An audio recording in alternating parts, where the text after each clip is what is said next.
Selamat pagi, Bapak Ibu Saudara sekalian yang kami kasih dalam Tuhan Yesus Kristus. Selamat berjumpa kembali dengan kami dari Restoration Christian Church di Los Angeles. Hari ini hari Minggu tanggal 20 April tahun 2025. Dan saya akan membahas sebuah topik yang saya beri judul anger atau kemarahan. Saya Rili Gembala Sidang dan kita awali terlebih dahulu dengan doa. Maha besar Engkau Tuhan, Maha Pemurah, Maha Pengasih, Maha Penyayang, panjang sabar-Mu, berlimpah kasih setia-Mu di dalam kehidupan kami pribadi lepas pribadi. Berbicara kepada kami Tuhan, dan berikan kami pencerahan akan kebenaran firman-Mu yang saat kami lakukan memerdekakan kami. Kami mau sambut firman-Mu ini dengan hati penuh dengan ucapan syukur dan terima kasih di dalam nama Tuhan Yesus. Haleluya. Amin. Baik Bapak Ibu Saudara sekalian, mari kita buka Alkitab kita kepada kitab Efesus, surat Rasul Paulus kepada jemaat di Efesus, pasal yang keempat, ayat 26 dan ayat 27. Efesus 4, ayat 26 dan 27 yang akan saya bacakan untuk kita sekalian. Apabila kamu menjadi marah, janganlah kamu berbuat dosa. Janganlah matahari terbenam sebelum padam amarahmu. Dan janganlah beri kesempatan kepada iblis. Sekali lagi, apabila kamu menjadi marah, janganlah kamu berbuat dosa. Janganlah matahari terbenam sebelum padam amarahmu. Dan janganlah beri kesempatan kepada iblis. Saya awali dengan sebuah ilustrasi sebagai berikut. Angelo berumur 4 tahun. Ia bangun suatu pagi dan mendapati anak anjing pemburunya yang baru telah mengunyah gitar plastiknya. Bocah ini sangat sedih. Ibunya pun gusar sehingga menghardik suaminya, Tony, saat akan ke kantor. Nah, masih merasa gusar dengan perlakuan istrinya yang tidak menyenangkan tadi, Tony pun memberi perintah-perintah yang dingin dan tidak masuk akal kepada sekretarisnya. Suasana hati sang sekretaris menjadi tidak enak. Dan saat istirahat minum kopi, ia mendamprat rekan sesama sekretarisnya. Di akhir jam kantor, sekretaris yang kedua menghadap atasan dan siap mengundurkan diri. 1,5 jam kemudian, setelah berjuang di tengah kepadatan lalu lintas, sang atasan masuk rumah, lalu ia menumpahkan kemarahan kepada si kecil Nelson yang meninggalkan sepedanya di pelataran garasi.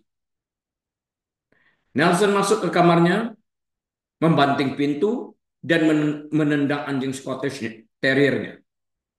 Anjing ditendang. Di mana akhir dari semuanya ini? Tiap orang berpikir bahwa ia mempunyai alasan untuk marah.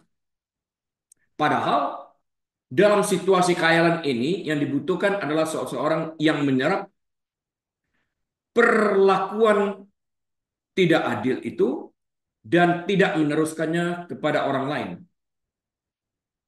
Karena di dalam kemarahan tersebut, dari cerita di atas, kita tidak melihat satu solusi apapun. Bukannya mendatangkan kebaikan, tapi justru masalah di atas masalah yang sudah ada. Apa yang Yesus lakukan ketika ia diperlakukan secara tidak adil? 1 Petrus 2 ayat 23 mengatakan, ketika Yesus maksudnya menderita, ia tidak mengancam, tetapi ia menyerahkannya kepada Dia yang menghakimi dengan adil. Ia menyerahkan kepada Bapa. Disinilah orang Kristiani memiliki kesempatan yang unik untuk berkomunikasi dan menyerahkan segala permasalahan hidupnya ke dalam tangan Allah Bapa. Dengan mengetahui kehendak Bapa, memperhatikan teladan Sang Putra, dan bersandar pada pertolongan Roh Kudus, kita dapat menanggung perlakuan buruk serta menunjukkan sikap lebih baik kepada orang lain. Dalam reaksi berantai karena frustrasi dan marah, seperti cerita di atas, kita dapat menjadi orang terakhir dan tidak meneruskannya. Tatkala hati Anda Dilukai, jangan menuruti emosi, tapi lakukan tindakan yang rohani. Berhenti sejenak berbicara kepada Allah Bapa dan serahkan permasalahan hidup tersebut kepada Bapa. Dan dengan bantuan Roh Kudus yang memberikan damai kepada kita, kita akan dapat menjadi lebih tenang dengan memikirkan kembali apa yang akan kita kerjakan. Nah, sekarang kita mengerti bahwa dalam jalinan emosi manusia, kemarahan adalah getaran perasaan yang sangat mudah sekali berubah. Sebagai pengikut Kristus, kita dipanggil untuk menavigasi perasaan yang kuat ini dengan kebijaksanaan dan kasih karunia, menyelaraskan respons kita dengan ajaran Injil. Nah, hari ini mari kita merenungkan kemarahan melalui sudut pandang Kristen, mencari pemahaman dan bimbingan dari kitab suci. Saat ini, Bapak, Ibu, Saudara sekalian, mari kita bahas sifat kemarahan itu sendiri seperti apa.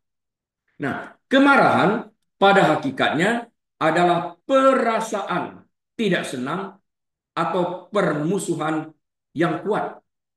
Kemarahan dapat muncul dari ketidakadilan yang dirasakan, rasa sakit hati, merasa dilecehkan, merasa direndahkan, merasa dimanipulasi, merasa ditekan, dihina, atau rasa terancam. Nah, Alkitab mengakui realitas kemarahan. Bahkan realitas kemarahan ini terdapat di dalam diri Tuhan sendiri. Tertulis dalam Mazmur 7 ayat yang ke-11. Dan juga terdapat dalam kehidupan Yesus seperti yang tertulis dalam kitab Injil Markus pasal yang ketiga dan ayat yang kelima. Nah, jadi realitas kemarahan itu sendiri pada hakikatnya memberitahu kita bahwa kemarahan pada dasarnya bukanlah dosa. Pada dasarnya bukanlah dosa. Kemarahan adalah emosi yang merupakan bagian dari pengalaman manusiawi kita. Namun, jangan berhenti di sana. Kalau kita teliti Efesus 4 ayat 26 dan 27, kedua ayat ini mengingatkan kita, apabila kamu menjadi marah, janganlah kamu berbuat dosa. Sambungan ini, marah boleh tapi jangan berbuat dosa. Janganlah matahari terbenam sebelum padam amarahmu. Dan janganlah beri kesempatan kepada iblis. Nah, 27-nya. Nah, Efesus 4 ayat 26 dan 27 ini membenarkan bahwa kemarahan pada dasarnya bukanlah dosa. Namun, kemarahan yang berlarut-larut membuka celah bagi iblis untuk bekerja melalui kita, sehingga akhirnya kita terjebak dalam kehendak iblis untuk melakukan kehendaknya berbuat dosa. Untuk dapat mengerti Efesus 4 ayat 26 dan 27 ini, mari kita bedah ayat ini menjadi komponen-komponen penting sehingga kita dapat mengerti ayat-ayat ini dengan baik. Nah, komponennya termasuk di dalam ini, kemarahan pada dasarnya bukanlah dosa. Itu yang kita katakan tadi. Kemarahan pada dasarnya bukanlah dosa. Mengapa demikian? Nah, ayat ini dimulai dengan perintah. Apabila kamu menjadi marah. Artinya tidak mungkin tidak. Orang dalam hidup ini pasti pernah marah. Karena itu dipergunakan apabila, if, jika. Apabila kamu menjadi marah, janganlah kamu berbuat dosa. Marah itu pasti, cuma kapan? Dikatakan apabila kamu menjadi marah, janganlah berbuat dosa. Yang menunjukkan bahwa kemarahan itu sendiri belum tentu merupakan dosa. Nah, para komentator menunjukkan bahwa Allah sendiri mengungkapkan perasaan. Misalnya tertulis dalam Keluaran 4 ayat 14. Dan Yesus menunjukkan kemarahan yang benar. Misalnya ketika ia membersihkan bait suci dalam Yohanes 2 ayat 13 sampai 17 dan Markus 3 ayat 5. Dia mengusir pada pedagang-pedagang merpati, para penukar uang dengan mengatakan, rumah Bapakku telah kalian buat sebagai sarang penyamun. Ya, ada kemarahan yang benar di sana. Nah, fokusnya adalah pada pengelolaan kemarahan itu sendiri. Memastikannya tidak mengarah pada dosa. Jadi bagaimana kita mengolah kemarahan yang ada di dalam hati kita tersebut. Jadi motif dari kemarahan itu sendiri memegang peranan penting apakah pada saat kita marah kita akan berbuat dosa atau tidak. Kita perlu terlebih dahulu menyelidiki hati nurani kita untuk melihat motif yang terdapat dalam hati kita pada saat kita marah. Jadi komponen pertama tadi kemarahan pada dasarnya bukanlah dosa. Komponen keduanya adalah bahaya kemarahan yang tidak terkendali. Meluap. Ya. Bagian kedua dari ayat ini dikatakan, janganlah kamu berbuat dosa. Apabila kamu menjadi marah, itu bagian pertama. Bagian keduanya, janganlah kamu berbuat dosa. Yang memberikan makna bahwa dalam kemarahan, orang dapat berbuat dosa. Karena itu dilarang, janganlah kamu berbuat dosa. Artinya kesempatan untuk berbuat dosa ada dalam kemarahan itu sendiri. Ya, artinya bagian kedua ayat ini menyoroti potensi kemarahan untuk menjadi dosa. Ya, kemarahan yang berdosa seringkali muncul dari motif yang egois, pelanggaran pribadi, kebencian, dendam, rencana jahat yang terdapat dalam hati, atau kedengkian. Kemarahan yang tidak terkendali dapat menyebabkan tindakan, kata-kata, fitnah, bahasa kasar, dan kepahitan yang merugikan. Kita lihat, kedengkian dapat menimbulkan dosa seperti Kain. Diperingatkan langsung oleh Tuhan, tapi diabaikannya peringatan Tuhan tersebut, dan dia tetap melakukan apa yang direncanakannya yang terdapat dalam hatinya yang jahat ini dengan membunuh adiknya Habel. Nah, komponen yang ketiga, urgensi untuk mengatasi kemarahan. Perasa, janganlah matahari terbenam sebelum padam amarahmu. Perasa ini menekankan pentingnya mengatasi kemarahan secepat mungkin. Jangan ditunda. Ini tidak selalu berarti matahari terbenam secara harfiah, bukan. Tapi menandakan tidak membiarkan kemarahan yang ada berlarut-larut, tumbuh, dan bahkan mengakar dalam kehidupan kita sampai timbulnya kepahitan. Menunda penyelesaian dapat memberikan kesempatan kepada iblis. Dalam arti memberikan kesempatan kepada iblis untuk membuat tempat berpijak dalam hati dan pikiran kita yang memungkinkan kepahitan dan kenegatifan berakar. Komponen yang keempat, kemarahan yang benar versus kebenaran yang berdosa. Perbedaan utamanya antara kemarahan yang benar dan kemarahan yang berdosa terletak pada jenis dan ekspresi kemarahan itu sendiri. Kitab suci berbicara tentang kemarahan yang benar, sebuah respons yang tidak adil, ya, sebuah respons terhadap ketidakadilan. Itu kemarahan yang benar. Respons terhadap ketidakadilan, terhadap kejahatan atau dosa sejati. Ya, kita melihat dosa, tapi yang berbuat dosa tersebut berjalan bebas. Ada kemarahan di dalam hal ini. Kemarahan yang benar. Nah, kemarahan yang benar ini selaras dengan karakter Tuhan itu sendiri. Karena Tuhan tidak dapat menutup mata melihat kejahatan. Kemarahan Yesus terhadap para penukar uang yang menajiskan bait suci adalah contoh dari kemarahan yang benar. Namun kemarahan manusia seringkali menyimpang dari standar ini. Yakobus 1 ayat yang ke-20 mengingatkan kita bahwa sebab amarah manusia tidak mengerjakan kebenaran di hadapan Allah. Kemarahan kita seringkali dinodai oleh apa? Nah, kemarahan kita itu seringkali dinodai oleh keegoisan. Timbul dari keinginan yang tidak terpenuhi atau harga diri yang terluka. Bukan hanya dinodai oleh keegoisan, kemarahan kita juga dinodai oleh ketidaksabaran. Bereaksi tergesa-gesa tanpa pengertian, tanpa memiliki gambaran yang besar, tanpa memiliki cerita yang komplit, kita tergesa-gesa berasumsi dan asumsi kita salah, menimbulkan kemarahan yang berlebihan, sehingga menimbulkan dosa. Dan kemudian kedengkian, ya, kemarahan kita dinodai oleh kedengkian, seperti Kain misalnya terhadap Abel, menyimpang dari niat jahat atau ingin membalas dendam. Padahal Abel adanya tidak bertanggung jawab terhadap korban yang diberikannya dan diterima oleh Tuhan. Habel tidak bertanggung jawab terhadap penolakan persembahan kakaknya Kain. Habel adiknya tidak bertanggung jawab bahwa Tuhan menolak persembahan kakaknya Kain. Ya, kenapa Habel harus dihukum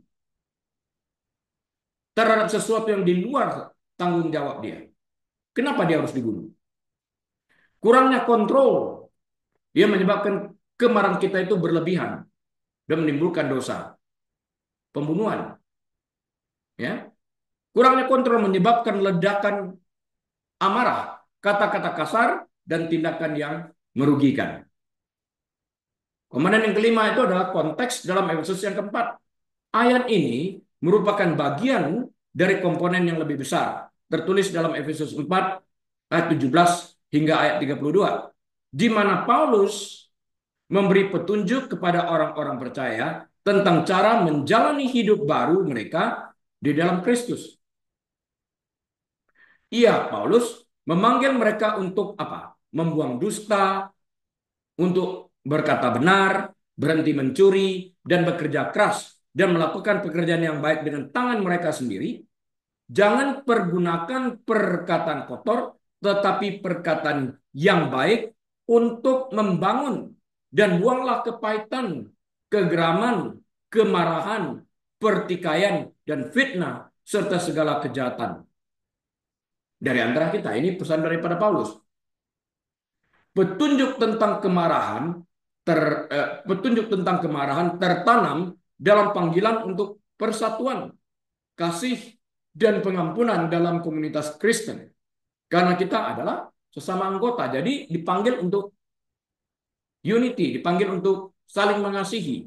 Ya, Efesus 4 ayat ke-25. Apa maksud Alkitab ketika mengatakan, apabila kamu menjadi marah, janganlah kamu berbuat dosa? Artinya apa itu? Maksudnya apa?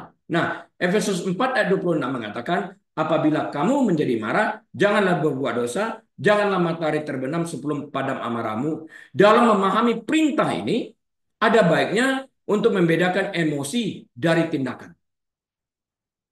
Jangan kita bertindak dalam emosi yang meledak. Kita semua merasakan emosi, tidak ada yang tidak. Pada berbagai waktu, kita merasakan kesedihan, kita merasakan duka, kita merasakan frustrasi, kita merasakan kegembiraan, kebahagiaan, dan bahkan kemarahan. Perasaan seperti itu muncul secara alami dan tidak berdosa dengan sendirinya. Cara kita bertindak berdasarkan emosi itulah yang dapat mempengaruhi tindakan kita.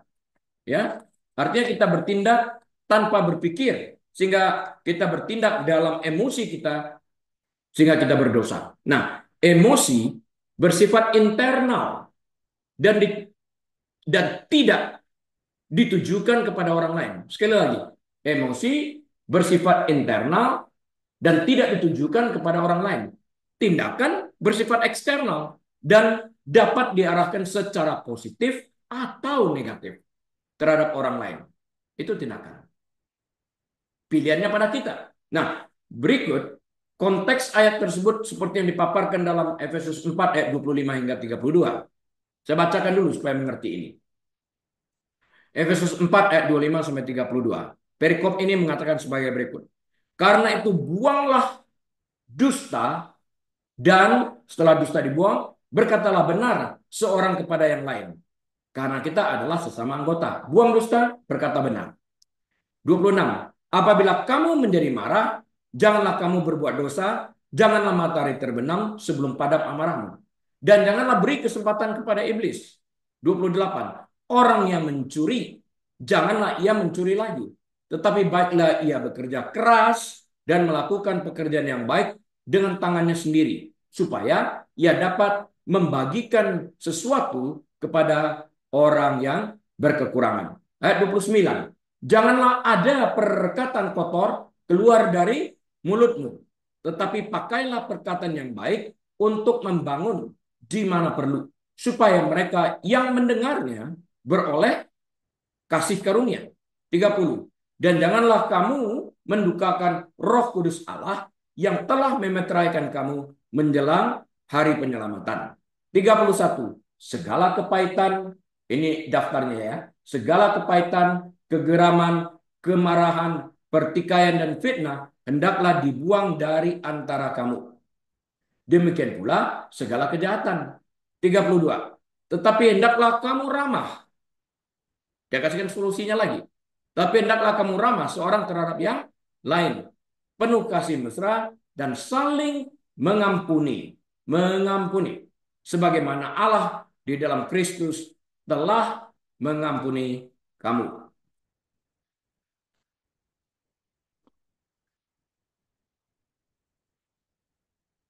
Bagian ini mengikuti ajaran Paulus tentang kodrat baru yang kita anut melalui Roh Kudus, melalui iman kepada Yesus Kristus. Jika kita menjadi marah karena sesuatu alasan, kita mengalami emosi atau hasrat marah yang tidak disengaja. Kita tidak boleh membiarkannya memicu tindakan berdosa. Nggak boleh. Kontrol. Dan kita tidak boleh menyimpan amarah.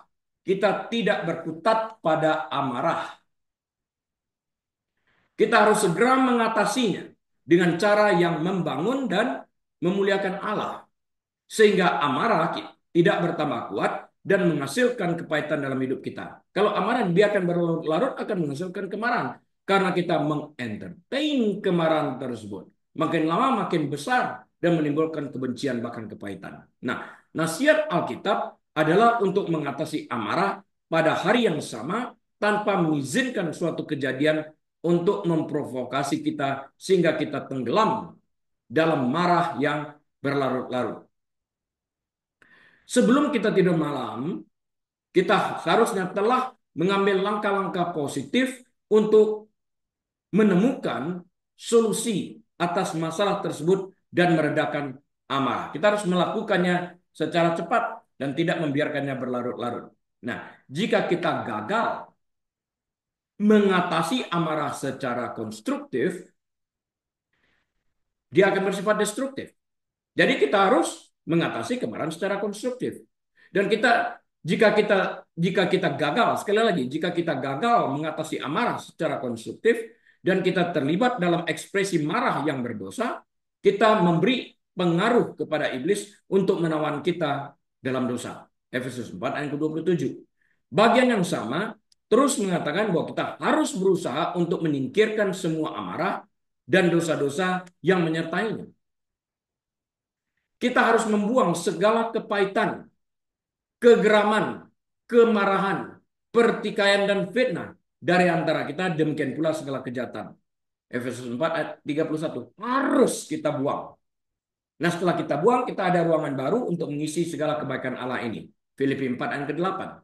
Nah, daripada membiarkan emosi amarah berubah menjadi tindakan berdosa, kita harus ramah seorang terhadap yang lain, penuh kasih mesra dan saling mengampuni sebagaimana Allah di dalam Kristus telah mengampuni kita. Efesus 4 ayat ke-32. Itu semua adalah bagian daripada manusia baru bagi kita yang telah mengalami kelahiran baru yang diciptakan menurut kehendak Allah di dalam kebenaran dan kekudusan yang sesungguhnya. Efesus 4 ayat 24.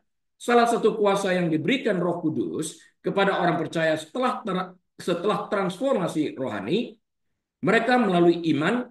Jadi salah satu kuasa yang diberikan Roh Kudus kepada orang percaya setelah transformasi rohani mereka melalui iman kepada Yesus Kristus adalah penguasaan diri. Setelah transformasi diberikan, yang berikutnya adalah penguasaan diri. Sebagai hasil yang dapat terlihat dari transformasi, ya, buah rohnya, buah pertobatannya maksud saya. Kita perlu meminta Tuhan untuk senantiasa memenuhi kita dengan roh-Nya, sehingga pada saat kita menjadi marah, penguasaan diri akan menjadi hasil supranatural.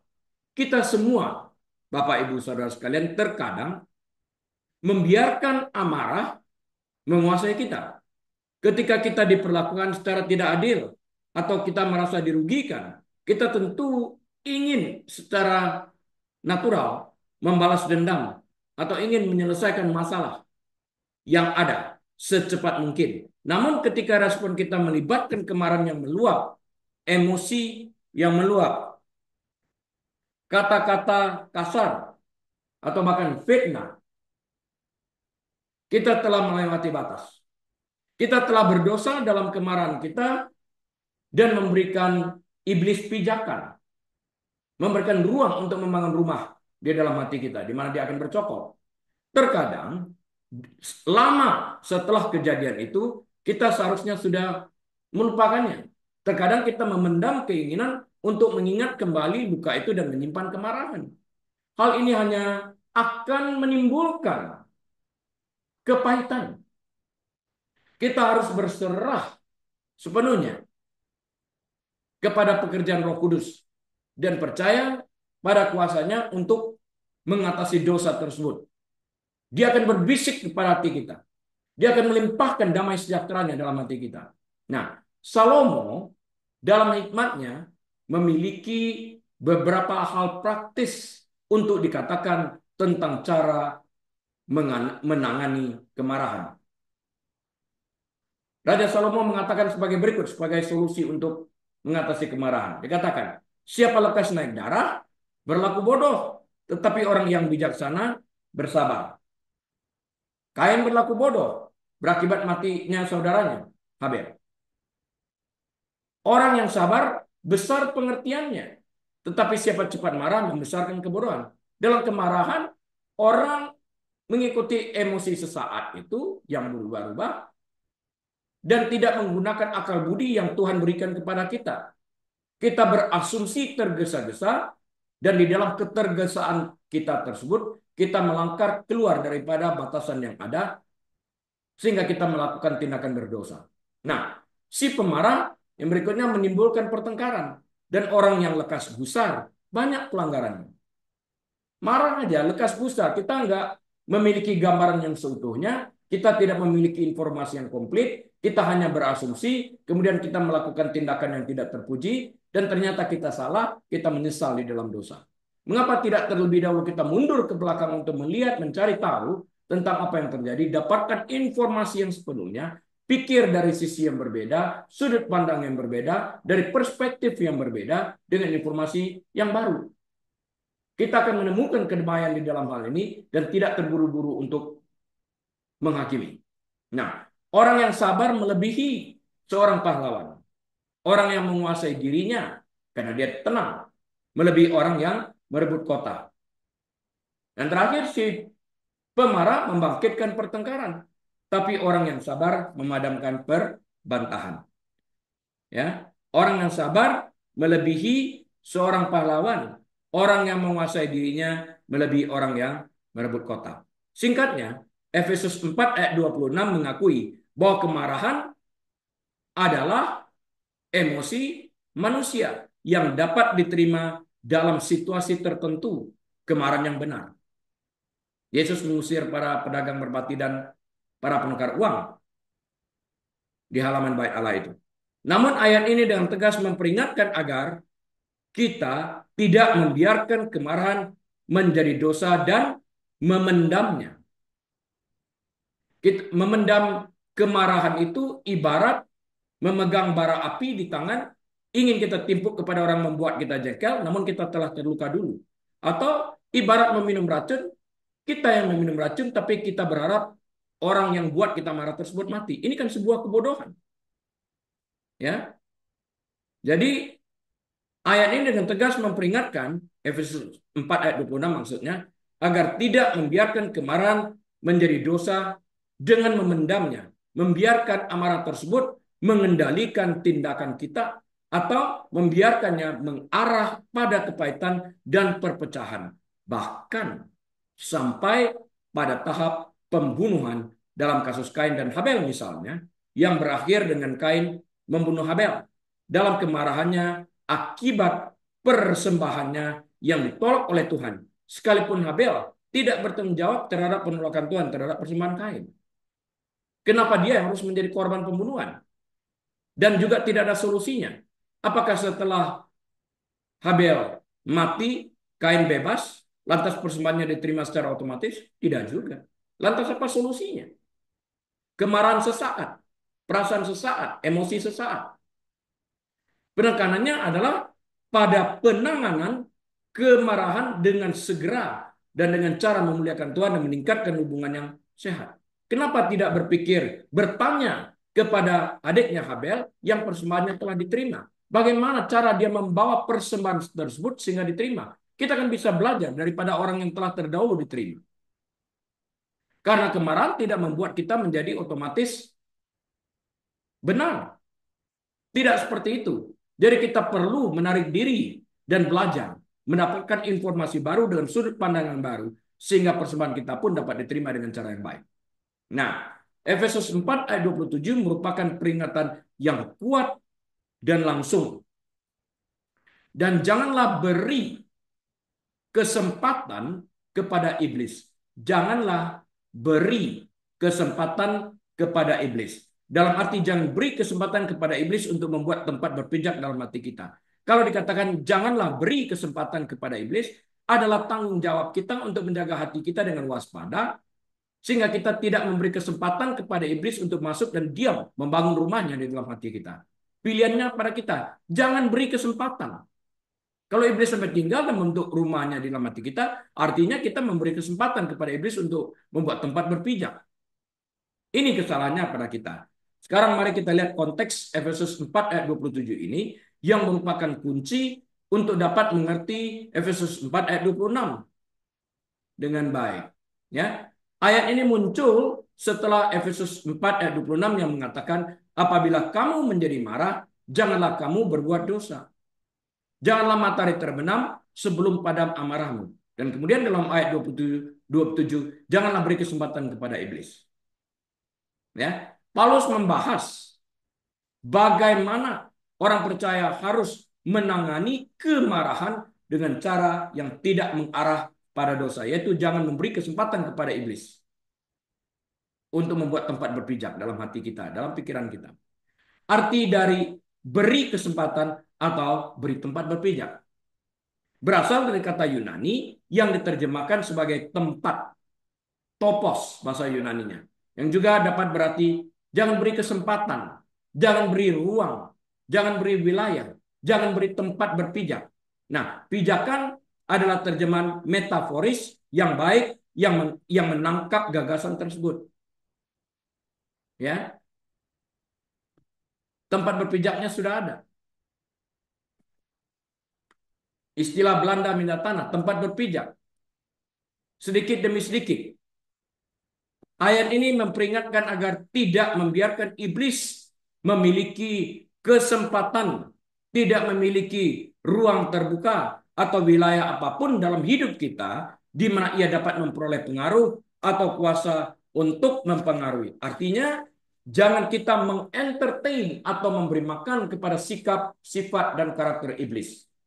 Ayat ini menunjukkan bahwa kemarahan yang belum terselesaikan, kepahitan, kebencian, dan emosi negatif lainnya dapat menciptakan celah-celah ini.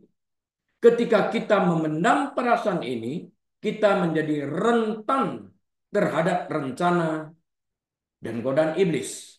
Karena itu Alkitab dengan kuat melarang kita, memperingatkan kita untuk tidak membuka celah bagi iblis. Ini pilihannya pada kita. Karena membuka atau menutup itu ada pada kita. Nah, penafsiran dan implikasi daripada ayat ini seperti apa? Penafsiran dan implikasinya adalah jangan biarkan dosa bercokol. Kemarahan yang belum terselesaikan seperti yang disebutkan dalam ayat sebelumnya adalah cara utama untuk memberi kesempatan kepada iblis. Ketika kita membiarkan amarah berlarut-larut, dan berubah menjadi kepahitan. Hal itu dapat menuntun kita kepada tindakan, pikiran, dan sikap yang berdosa. Karena itu, jaga hati kita. Amsal 4 ayat 23 mengingatkan kita, jagalah hatimu dengan segala kewaspadaan, karena dari situlah terpancar kehidupan. Sekali lagi, Amsal 4:23 mengingatkan kita, jagalah hatimu dengan segala kewaspadaan, karena dari situlah terpancar kehidupan. Nah, orang percaya harus waspada dan menjaga hati serta pikiran mereka terhadap apapun yang dapat memberi setan cara untuk mempengaruhi pikiran kita secara negatif. Ini termasuk tidak hanya amarah, tetapi juga dosa-dosa lain seperti berbohong, mencuri, berbicara yang tidak senonoh, disebutkan dalam ayat-ayat yang berikutnya, dan tidak mau mengampuni. Ya, tolak godaan. Itu implikasi yang berikutnya. Jangan membuka diri masuk ke dalam godaan tersebut atau mengizinkan godaan bercokol dalam hati kita dan mengentertain. Dengan tidak memberi tempat kepada iblis untuk berpijak, kita secara aktif menolak upayanya untuk menyesatkan kita. Kita harus berusaha menjauhkan diri kita dari setiap aspek kehidupan yang mengarahkan kita kepada dosa. Kalau kita mengentertain pikiran jahat, pikiran yang mengarahkan kepada dosa, kita telah membuka celah, memberi ruang kepada iblis untuk bercokol, memberi ruang kepada iblis, bahkan menyediakan tempat bagi iblis untuk berpijak. Ini yang menimbulkan dosa nantinya. Jadi kita harus segera menolak godaan apapun tanpa memberi kesempatan kepada iblis untuk berlarut-larut menggoda kita. Yesus di tempat yang sama waktu ia digoda. Dia 3 kali mengatakan, ada tertulis, ada tertulis, ada tertulis. Dan kemudian dia mengatakan, enyah engkau iblis. Ya, tolak, jangan di-entertain. Pertahankan kesatuan. Dalam konteks yang lebih luas, dari Efesus 4, Paulus menekankan kesatuan dalam tubuh Kristus. Berpegang pada amarah dan kepahitan merusak kesatuan ini dan memberi iblis kesempatan untuk menabur perselisihan dan perpecahan. Iblis datang untuk mencuri, membunuh, membinasakan. Kita harus mengerti strategi ini. Dengan membiarkan dia masuk dan berpijak, karena dia mendapatkan ruang untuk berpijak, dia akan menebarkan ini. Mencuri, membunuh, dan membinasakan. Perpecahan terjadi. Kerusakan terjadi. Rumah tangga berantakan, hancur. Ya, karena itu kita harus bersikap proaktif. Ya, ayat ini menyiratkan perlunya upaya proaktif dalam menangani emosi negatif dan kecenderungan berdosa sebelum dapat dieksploitasi oleh iblis. Sebelum itu terjadi, secara proaktif kita harus menolak untuk memberikan kesempatan kepada iblis untuk menjalankan upaya mereka untuk menggoda kita, tanpa memberi kesempatan kepada iblis untuk mendapatkan kesempatan berpijak pada hati kita dan membuka kesempatan untuk menggoda kita. Jadi secara proaktif kita harus menggoda, secara proaktif kita harus menolak ini. Secara proaktif kita harus menolak ini. Ya. Intinya, Efesus 4 ayat 27 merupakan panggilan bagi orang percaya untuk selalu waspada terhadap peperangan rohani dan secara aktif mencegah iblis memperoleh pengaruh apapun dalam hidup mereka dengan segera mungkin mengatasi dosa dan memupuk sikap saleh, sikap kudus, sikap tidak kompromi terhadap dosa. Hal ini menyoroti bahaya membiarkan emosi negatif berlarut-larut, khususnya kemarahan yang belum terselesaikan menciptakan celah bagi musuh untuk bekerja. Di dalam kemarahan jangan berdosa, karena kemarahan tidak mendatangkan kebaikan, kemarahan tidak mendatangkan sesuatu yang bermanfaat, kemarahan tidak mendatangkan sesuatu yang berguna, tapi justru membuat perpecahan terjadi. Orang menjauhkan diri dari kita.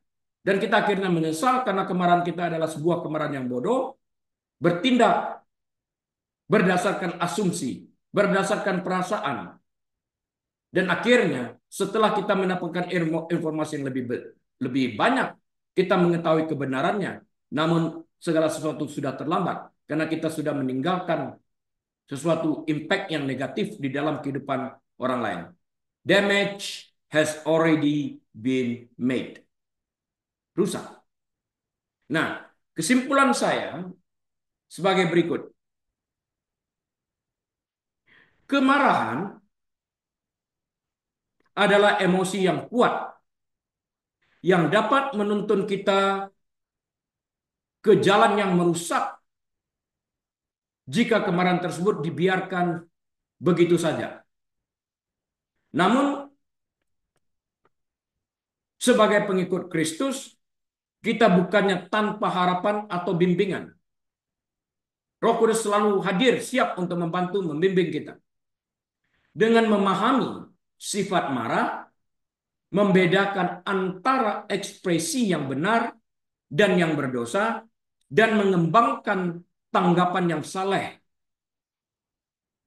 Melalui kuasa Roh Kudus, kita dapat belajar mengendalikan emosi ini dengan cara yang lebih baik yang mendatangkan kemuliaan dan kebesaran bagi nama Tuhan. Memperkuat hubungan kita dan mendatangkan kedamaian di hati kita. Jika kita tidak terburu-buru berasumsi, tapi justru kita merenungkan sejenak. Kalau dalam ilmu psikologi disebut sebagai metacognition, think to think, berpikir ulang kembali, maka kita akan menemukan sudut pandang yang baru. Kita akan menemukan perspektif yang baru. Kita akan melihat segala sesuatu itu dari pandangan yang berbeda. Sehingga kita dapat mengontrol kemarahan ini. Karena di dalam ketenangan itu sendiri, saat kita berpikir ulang, kita mendapatkan kekuatan atas dasar bimbingan Roh Kudus. Karena itu, Bapak Ibu Saudara sekalian, mari kita berkomitmen untuk bersikap lambat marah, berlimpah kasih, dan mencerminkan hati juru selamat kita yang lembut dan penuh belas kasihan dalam semua interaksi kita. Amin. Mari kita tutup dalam doa. Bapa, hamba-Mu telah selesai menyampaikan kebenaran firman-Mu. Sekalipun hamba-Mu telah berhenti berkata-kata, Roh Kudus terus bercakap-cakap dalam hati kita, dalam pribadi lepas pribadi yang ada, sehingga kita dapat mengerti dan menjadi pelaku yang proaktif dan aktif, dan kita dimerdekakan dari kemarahan ini. Jemaat yang dikasihi Tuhan, mari kita buka pintu hati kita dan angkat kedua tangan dan terimalah berkat Tuhan. Tuhan memberkati engkau dan melindungi engkau. Tuhan menyinari engkau dengan wajahnya dan memberi engkau kasih karunia. Tuhan menghadapkan wajahnya kepadamu dan memberi engkau damai sejahtera. Tuhan membuat engkau menjadi kepala, bukan ekor. Naik, tidak pernah turun. Diberkati saat engkau masuk, diberkati saat engkau keluar. Diberkati bakulmu, diberkati tempat adonanmu, diberkati kandunganmu, diberkati pekerjaanmu, diberkati pelayananmu, diberkati rumah tanggamu, diberkati anak cucumu, diberkati kesehatanmu. Apapun yang engkau kerjakan dengan kedua tanganmu, Tuhan membuat engkau berhasil sehingga namanya dapat dipermuliakan. Dan biarlah kita boleh membuka lembaran waktu kita ini dengan hati penuh dengan ucapan syukur dan terima kasih, dengan hikmat marifat dari Allah Bapa, damai sejahtera dari Tuhan Yesus Kristus, dalam persekutuan yang manis dan erat bersama dengan Tuhan Allah Roh Kudus, saat ini bahkan sampai selama-lamanya. Yesus Tuhan datang kali keduanya menjemput kita semua yang percaya kepadanya. Haleluya. Amin. Baik, Bapak, Ibu, Saudara sekalian, atas seizin Tuhan, kita akan berjumpa kembali minggu depan. Shalom.